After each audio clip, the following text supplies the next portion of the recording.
opposition. I mean, this was something which was well communicated to my Prime Minister. And as I told you that my Prime Minister and the PMO was in direct communication with all the ally partners and with all the stakeholders concerning this, whosoever was having an issue with it. I myself, since past 2 days, I was directly in touch with the Prime Minister's office. Regularly, I was communicating with him. I have given n number of notes in writing to the Prime Minister office concerning every concern, from this community. So yes, I mean, after understanding the whole matter, this was the decision that was taken for the people of this community, SC, ST, OBCs. और जानकारी हम लोगों ने दिया, ये lateral entry के बहाने ये लोग आरक्षण को समाप्त करना चाहते हैं और संविधान के खिलाफ ये लोग काम कर रहे हैं। हम लोग शुरू दिन से ही बोलते रहे हैं कि भाई ये लोग आरक्षण विरोधी हैं, SC ST विरोधी लोग हैं और ये लोग किसी भी कीमत पे नहीं चाहते हैं कि SC ST समाज जो है सचिवालय में बैठे। ये लोग चाहते हैं कि शौचालय में बैठे भाजपा के लोग, नरेंद्र मोदी जी, इनकी सरकार, नीतीश कुमार जी हो, चिराग पासवान हो, जीतन राम मांझी हो, ये लोग सब लोग जो है टुकुर टुकुर देख रहे हैं। इनकी सरकार जो है इस तरह का काम किया जा रहा है।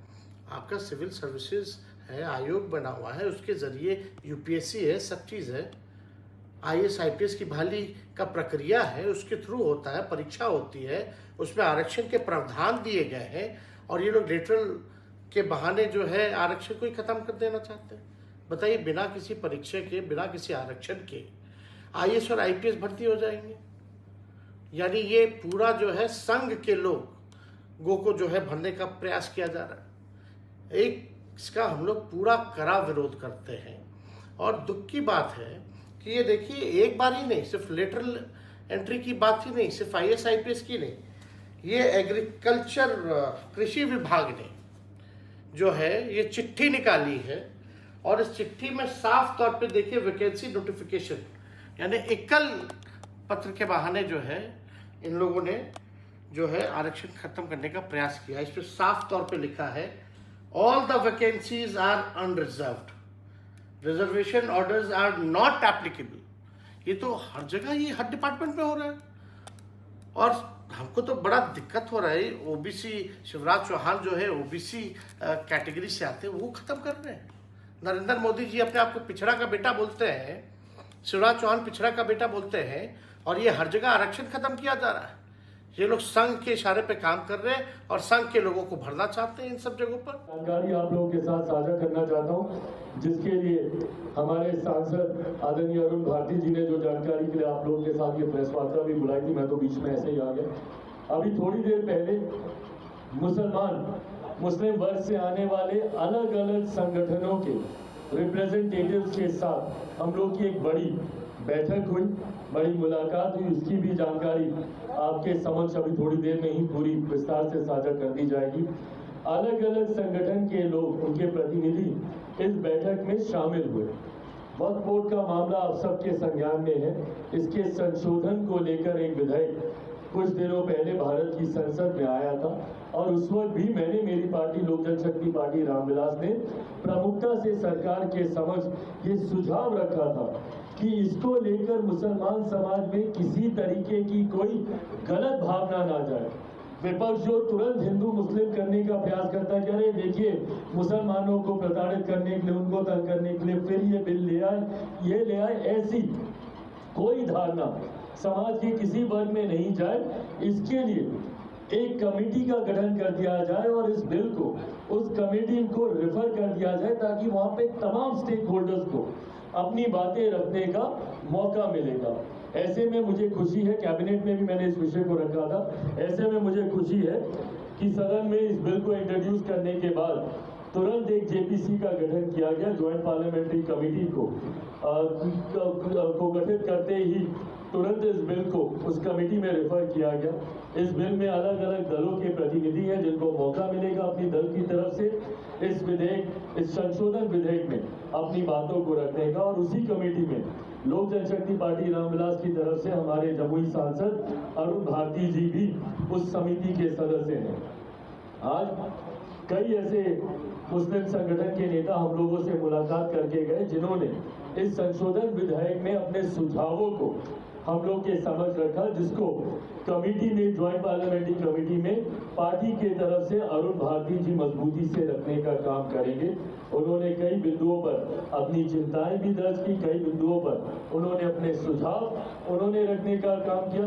कई बिंदुओं पर उन लोग को क्लैरिफिकेशन चाहिए था कि क्या ये बिल इस बारे में ऐसा सोचता है या इसमें इस शब्द का जिक्र किया गया है, इसकी परिभाषा क्या है। ये तमाम विस्तार से लंबी हम लोग की चर्चा हुई, बैठक हुई। आने वाले दिनों में ज्वाइंट पार्लियामेंट्री कमेटी में ये जो सुझाव हम लोग के पास आए हैं, इसको तो हम लोग रखेंगे ही, पर ये प्रदेश स्तर पर हुई एक बैठक थी। वक्फ बोर्ड को लेकर जो संशोधन विधेयक आया है वो देश भर में लागू होगा। ऐसे में आने वाले दिनों में राष्ट्रीय स्तर पर भी पार्टी के द्वारा अलग अलग ऐसी बैठकें आयोजित की जाएंगी, जहां पर अलग अलग मुस्लिम संगठनों के नेता, उनके रिप्रेजेंटेटिव, उनके प्रतिनिधि आकर अपने अपने सुझाव पार्टी के समक्ष रख सकते हैं, ताकि उनकी बातों को ज्वाइंट पार्लियामेंट्री कमेटी में मजबूती से रखा जाए। सरकार की भी सोच सुधार को लेकर है और समाज के इस वर्ग की सोच, मुसलमान वर्ग की भी सोच इसकी बेहतरी को लेकर ही है। ऐसे में सरकार की सोच और मुसलमान वर्ग दोनों एक साथ मिलकर कैसे आगे चल सके, उसका माध्यम लोक जनशक्ति पार्टी रामविलास बनने का कार्य करेगी। हम लोगों के माध्यम से अगर उनकी कोई चिंताएं हैं, उनकी कोई परेशानियां हैं या उनका कोई आक्रोश भी है, उसको भी सरकार के समक्ष रखने का माध्यम लोक जनशक्ति पार्टी रामविलास आने वाले दिनों में भी करेगी। इसको लेकर आज हम लोगों ने एक बड़ी बैठक रखी है, उसमें कई सुझाव आए हैं। उन सुझाव को भी अगली जेपीसी की बैठक कौन सी तारीख को, 22 अगस्त को पहली बैठक ज्वाइंट पार्लियामेंट्री कमेटी की इस विधायक संशोधन विधायक को लेकर होगी, जहां पे इन तमाम सुझावों को मद्देनजर रखते हुए वहां पर पार्टी की तरफ से भी हम लोग अपना पक्ष रखने का काम करेंगे। अंत में बस इतना ही कहूंगा कि समाज का कोई भी वर्ग हो, अनुसूचित जाति हो, अनुसूचित जनजाति हो, पिछड़ा वर्ग हो, अति पिछड़ा वर्ग हो, मुसलमान वर्ग हो, अल्पसंख्यक समाज से आने वाले किसी भी धर्म के लोग हो, मेरी सरकार और मेरे प्रधानमंत्री आदरणीय नरेंद्र मोदी जी जब सबका साथ, सबके विकास, सबके विश्वास की बात करते हैं, तो सही मायनों में वो सबके सुझावों को साथ लेकर आगे बढ़ने का काम करते हैं। और ये तमाम फैसले जो लिए जा रहे हैं, जेपीसी की बात हो या आज उस नियुक्ति को रद्द करने की बात हो, मेरे प्रधानमंत्री जी ने इस बात को पुनः साबित किया है, इस बात को पुनः प्रमाणित किया है कि जब हम सबका साथ, सबके विकास की बात करते हैं, तो सही मायनों में देश का हर एक व्यक्ति 140 करोड़ जनसंख्या को साथ लेकर चलने का कार्य मेरी सरकार कर रही है। और इसके लिए मैं मेरे प्रधानमंत्री आदरणीय नरेंद्र मोदी जी का पुनः धन्यवाद देता हूँ। अब कोई और सवाल?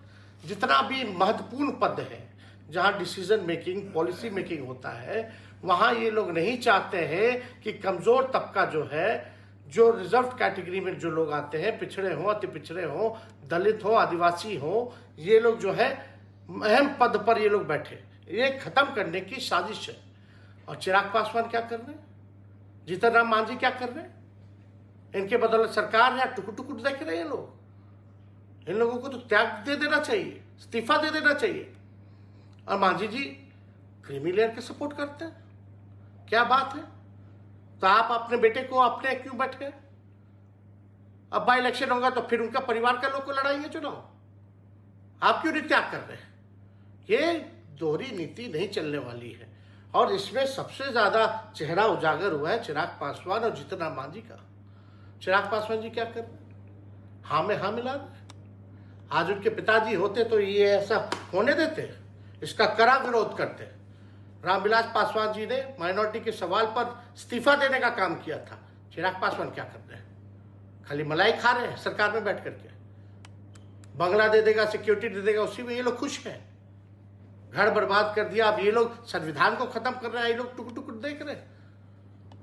तो देश की जनता देख रही है, दलित समाज, आदिवासी समाज देख रहे हैं इन नेताओं को, और समय पर इन लोगों को सबक सिखाने का काम करेगा। बात अगर की जाए तो उससे सरकार चल रही है, वही सवाल खड़ा होता है ना, चाहे वक्फ बोर्ड का नीति आया, चाहे SC/ST का क्रीमी लेयर की बात आई, चाहे ये एकल वाला आया है, और अभी IAS IPS की जो बहाली की जा रही है लेटरल के जरिए, तो ये लोग मुख्यमंत्री नीतीश कुमार जी, चिराग पासवान, जीतन राम मांझी, ये सब चुप्पी साधे में, और इन लोगों ने बिल का समर्थन किया था वक्फ बोर्ड का।